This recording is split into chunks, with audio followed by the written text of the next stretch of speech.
যখন কোনো বান্দা পুরো মাস জুড়ে নিজেকে বন্দিগির সাথে জুড়ে নেয়, তখন তার জীবনের গুণাগুলো আল্লাহর রহমতের বাণে খড়কুটোর মতো ভেসে যায়। তো এখানে আসলে যেহেতু আপনি আগেই বলেছেন যে মাহে রমজানে একটি নফল করলে ফরজের সওয়াব, ফরজ করলে ৭০টি ফরজের সওয়াব, সেহেতু এই মাসে বেশি বেশি বন্দিগি করা এবং ফরজগুলো যখন শেষ হবে সাথে একটু নফল করার চেষ্টা করতে হবে।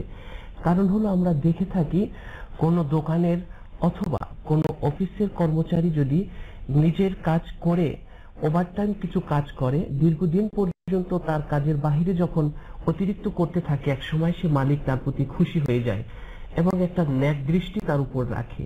ঠিক আল্লাহ তাআলার সেই নির্দিষ্ট বন্দিগিগুলো সম্পন্ন করার পরেও একজন বান্দা যখন আরো নফল কিছু বন্দিগি করে, তখন আল্লাহ রাব্বুল আলামিন সেই বান্দার প্রতি একটু বেশি খুশি হন। আর যেহেতু রমজান মাস হলো কোরআন নাজিলের মাস, সেহেতু আমাদের সকলকে এই কোরআন নাজিলের মাসে কোরআনের সাথে একটু সম্পর্ক গড়ে তুলতে হবে, নিবিড় ভাবে সখ্যতা গড়ে তুলতে হবে। এবং আরেকটি বিষয় খেয়াল রাখতে হবে, আমাদের সবাই অনেকেই মোবাইল ব্যবহার করি, এই মোবাইলে গুরুত্বপূর্ণ জীবন ঘনিষ্ঠ কিছু দোয়ার একটি অ্যাপ ডাউনলোড করে আমরা নিতে পারি। এক মাসে আমরা এই প্ল্যানিং করতে পারি যে 20টি দোয়া আমরা জীবন ঘনিষ্ঠ মুখস্থ করব। এই দোয়াগুলো আমাদের পরবর্তী জীবন বদলে দেবে।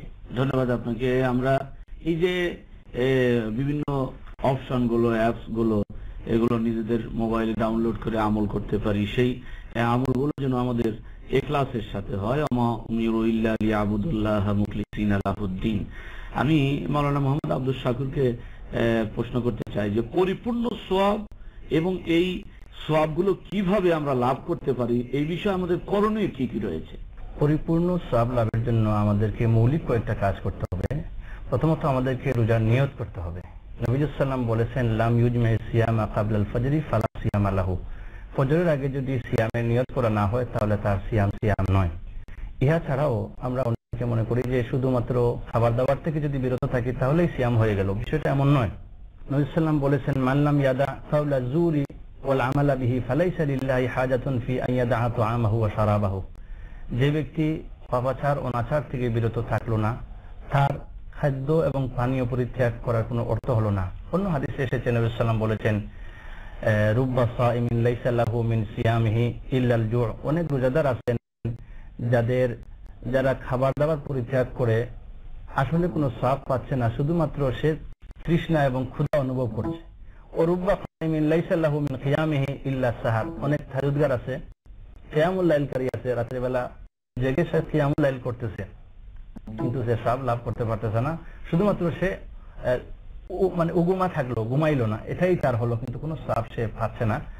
এরপরে আমাদের আরো দায়িত্ব হলো আমরা যেন ইতিকাফ করি, আমরা যেন লাইলাতুল কদর তালাশ করি, শেষ দশকের বিজু রাত্রিগুলি যেন ইবাদত যথার্থভাবে আমরা যেন করি। এরপরে নবী সাল্লাল্লাহু কিয়ামুল লাইল করার জন্য বলেছেন, তারাবি সালাতুত তারাবি যেন আমরা আদায় করি। রমজানকে কেন্দ্র করে নবী সাল্লাল্লাহু বলেছেন, মান কামাহু ঈমানান ওয়া ইহতিসাবান গুফিরা লাহু মা তাকাদ্দামা মিন যামবিহি। যে ব্যক্তি কিয়ামুল লাইল যথার্থভাবে করবে, আল্লাহ সুবহানাহু ওয়া তাআলা তার পূর্বের গুনাহসমূহ মাফ করে দিবেন।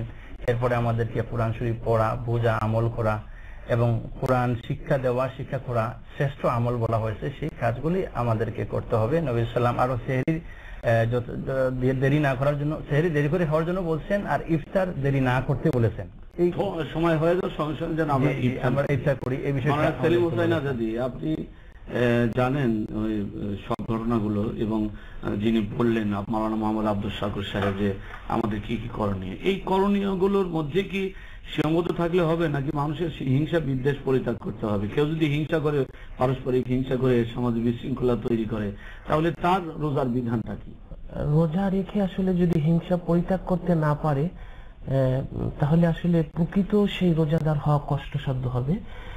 আপনি জেনে থাকবেন যে ইবলিস কিন্তু শুধু এইটা ভেবেছিল যে আদম আলাইহিস সালামের চেয়ে আল্লাহর কাছে বন্দিগীগার হিসেবে তাকে বেশি উপযুক্ত মনে করেছিল, এবং সে এটাই মনে করেছিল যে আদম আলাইহিস সালামের চেয়ে সে বেশি উপযুক্ত। এই যে নিজেকে বড় মনে করা এবং অহংকার করাটা, এটা যে শেষ পরিণতি কি হয়েছে তার জীবনে, এটা মানব জাতির জন্য ইতিহাসের এক মহা শিক্ষা। একদিকে তিনি হয়ে গেলেন অভিশপ্ত, অন্যদিকে আদম আলাইহিস সালাম ভুল করেছিলেন, সেও আদম আলাইহিস সালামও ভুল করেছিলেন, কিন্তু আল্লাহর কাছে যখন অনুতপ্ত হয়েছে তাকে আল্লাহ রাব্বুল আলামিন বানালেন এই পৃথিবীর সমস্ত আদমের সন্তানের পিতা এবং মা হাওয়াকে বানালেন মাতা। তো তাকে সম্মানের জায়গায় রেখেছেন। আদম হাওয়া পরিবারের সমস্ত মানুষই তার পরিবারের সন্তান। তো একটি জিনিস আমাদের খেয়াল রাখতে হবে যে রোজা রেখে যেন আমরা হিংসা পরিত্যাগ করতে পারি। আজ আমরা বলছি এই জমিন আমার, এখানে শুধু আমিই থাকবো, আমারই কর্তৃত্ব চলবে, এই আসমান আমার, এখানে আমারই কর্তৃত্ব চলবে, আমার আমি, এই ইকোটা যখন পর্যন্ত মানুষের জীবন থেকে নিঃশেষ না হবে, জ্বালিয়ে দেবে তার সব ন্যাক আমল, কাঠকে যেভাবে আগুন জ্বালিয়ে দেয়। আর রাসূল সাল্লাল্লাহু আলাইহি ওয়াসাল্লাম তো বলেছেন যে যেমনি ভাবে আল্লাহর রাস্তার ধুলা এবং জাহান্নামের আগুন একজন বান্দার মাঝে একাত্রে থাকতে পারে না পেটে, ঠিক একজন বান্দার সাথে হিংসা এবং ঈমান একই সাথে থাকতে পারে না।